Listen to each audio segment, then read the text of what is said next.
It's the tomb of the Dragon Emperor and his army. Here we go again.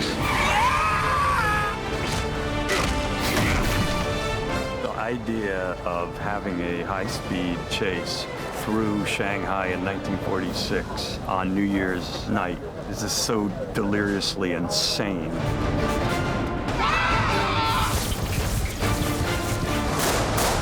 You look great. It was so much fun, the Shanghai chase sequence. You wouldn't believe the set. It was a quarter-mile long. 200 extras, all in period costume, all looking really, really good. A lot of fireworks. Big horse chase with vehicles. And there's another mummy unleashed on the world, and here we go again. That's really what mummy movies are all about.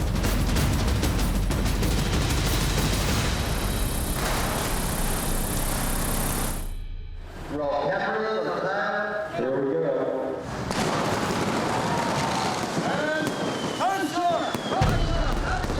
I put the chase on Chinese New Year's because everybody would come out in the city and it would be just a big party and put our actors within this very large frame.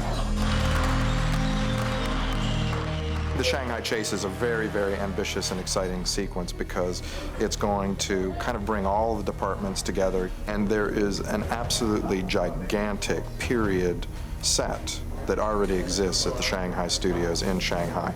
And what our art department has done is they've gone and they've expanded it in a big way. It's the biggest studio backlot I've ever seen and ever worked in, so it's wonderful. And we came here to do our chase sequence, which is an homage to all the chases you've seen in the past. Our characters end up meeting at the Shanghai Museum, where the emperor is eventually brought back to life.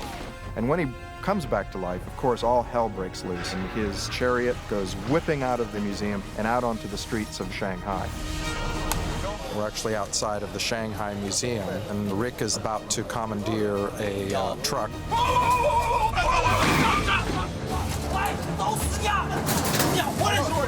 There's a mummy on the loose! Rick and Evie are in a borrowed fireworks truck she's driving. Excuse me!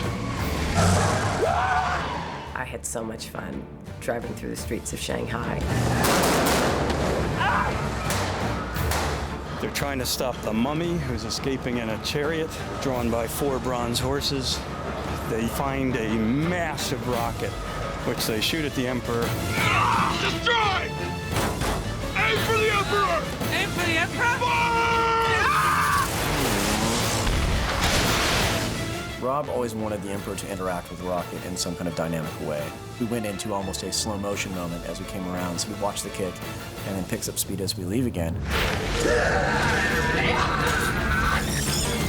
And it careens right into a trolley car, which goes flying up in the air. Big fireworks display. Okay, let's start clearing everything back. Please to that water bowser, please. We probably have several hundred pounds of fireworks in it. We have some high-pressure air cannons, and it creates this whole explosion which lifts the trolley right up off the ground, people diving from it. All the neon signs are exploding and falling and sparks, and then it crashes back to Earth. All kinds of excited. I'm watching this, I'm watching.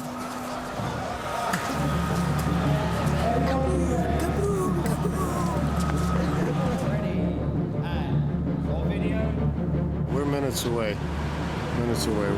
Everybody's, I think, primed and anxious for this. 3, 2, 1, action!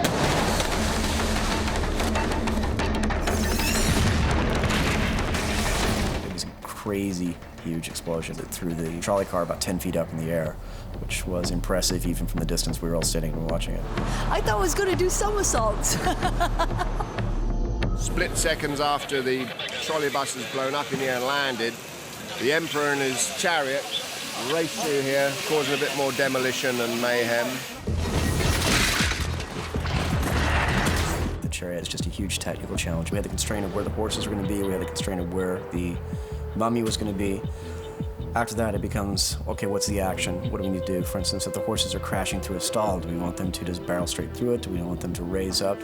What do we want the Emperor doing? Is he driving? Is he talking to Yang? Early on, it became obvious that in order to drive the chariot, the driver was going to have to sit somewhere, and the most likely spot for him to sit was right where the Emperor was going to be. So the first task was actually to get rid of Pete, and then put the Emperor back over the top. The beauty of it is that although we have CG horses and a CG clay emperor, everything else is real. So the environment they're in is real. All the interaction with the environment is real. Like every time you see the horses crash through a stand, that's actually happening with something live on set. What you don't see was the carriage itself is motorized. It's driven by a six-cylinder engine. It's being driven on. There are no horses. So when it needs to interact with something, there's a large battering ram that goes on the front of the carriage, and it's going around crashing and knocking the stalls over. All those little bits of debris, all that dust, all the horses have to go behind that, and then some large amount of compositing and roto work it takes to get that stuff integrated, and dropping some CG bits back on top of it, trying to get the whole thing to fit together. This shot was basically one of the challenges. You have to look at your CG characters and see if they're actually matching the scene. So you have to mimic the lights and mimic everything. You know, all the sparks are coming out, and the sparks has to reflect on the horses, and there has to be reflections on the floor. It's a wet surface, basically. So it's a lot of frame by frame massaging the shots. I'm very calm now, but on the inside, I'm terrified. The work's good, the director's excellent, and the cast is doing an amazing job. It's just up to us to do our jobs. If this is actually appearing on DVD, I guess we did okay. If you don't see me on the DVD, we screwed up. Come on! We have to turn you around! Okay. All right, here I come.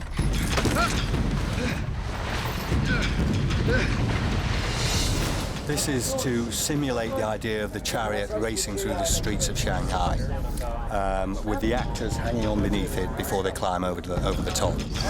Action! So what we're doing here is we've got green screens where we'll put in the background, the rushing road, and a lot of the debris that will fly underneath them.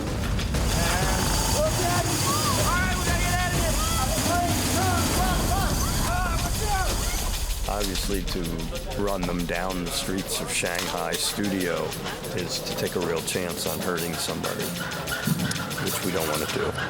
Conveyor belt going.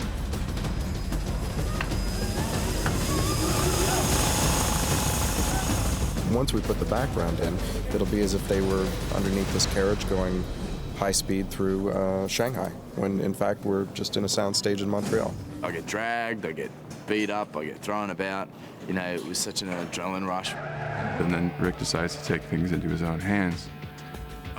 Makes a flying leap off the back of it and onto the horse. Don't wait up for me! Where are you going? Out!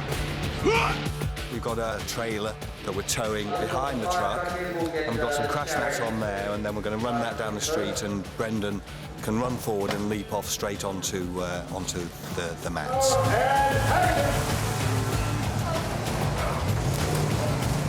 I was worried about the laws of physics, because I nearly failed physics.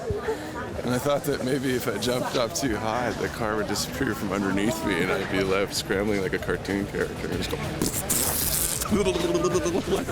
So, besides his athleticism and his acting ability, there's this humor that he's able to get in even a jump. There's something funny about Rick O'Connell leaping through the air and landing on a horse.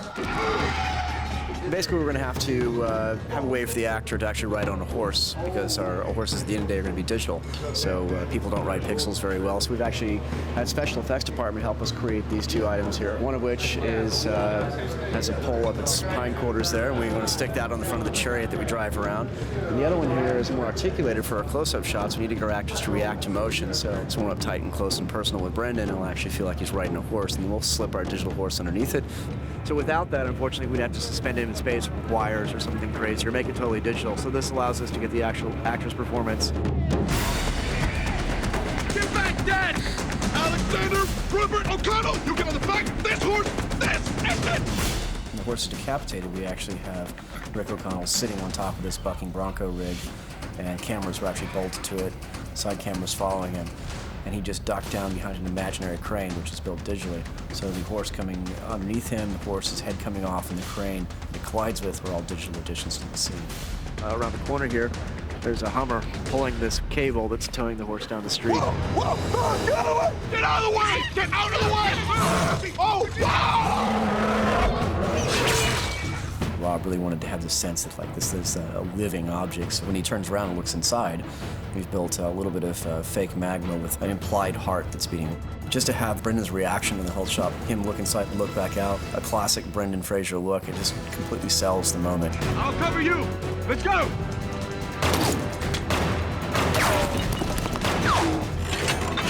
Our heroes, Len and Alex, leap inside this big stone box. And this is going to be a 2,000-pound jade coffin careening down the street wildly at 35 miles an hour. That'll be traveling down this track and spinning as it goes. Camera will be inside it to give this whole merry-go-round sense of, violent motion. Roll cameras. And very exciting for the shot. The intensity and adrenaline's picking up, but I'm nervous and I'm getting scared.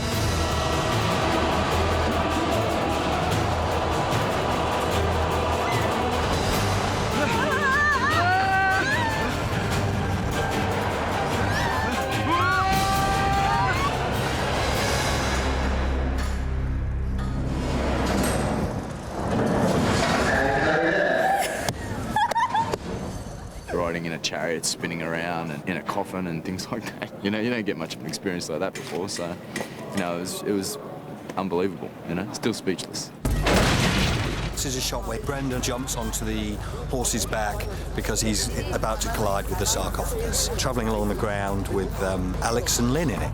So we've got a rig here that will support him as he jumps onto its back, and then we're going to take him off on a wire and he can jump onto the banner and be left swinging freely. Starting here, arriving, seeing it, rising up and selling it, hanging on a little bit, and if it were maybe up here. Yeah. The laws of gravity do not apply to me. 3, 2, 1, action!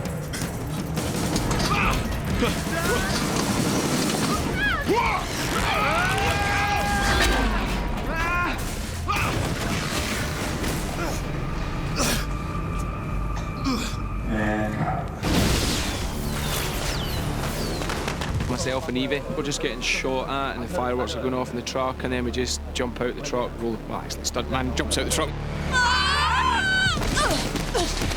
Coming up to the big sort of climax. You've got many things in motion. You have a chariot charging the fireworks truck, and the camera is a third moving part. And with 3 moving vehicles having to be within 6 inches of their mark, any little jockeying and there's blockage and it doesn't work. More important that you be safe and not be stuck with the camera if anything. So lose head. And be ready to bail if the fireworks get too intense your direction. Roll sound. 注意了，看好，小心开枪的。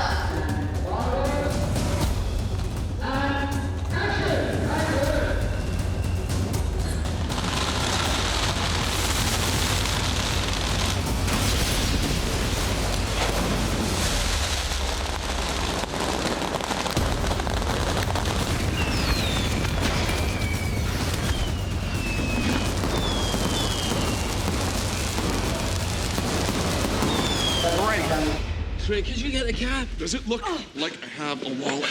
At the end of the sequence, we're all totally trashed, and it was just one of the most fun nights to go into this car being all pretty and proper, and to come out just being totally torn up. Drinks are half priced. Immediate family only. I want to do this some more. I want to be flying over my car, have it all wrapped up, jump in the back of a moving truck, and then have bricks thrown at me just for good measure. This is what I do for a living. Like a Halloween party. Thriller. Come on. Yes, ready to again.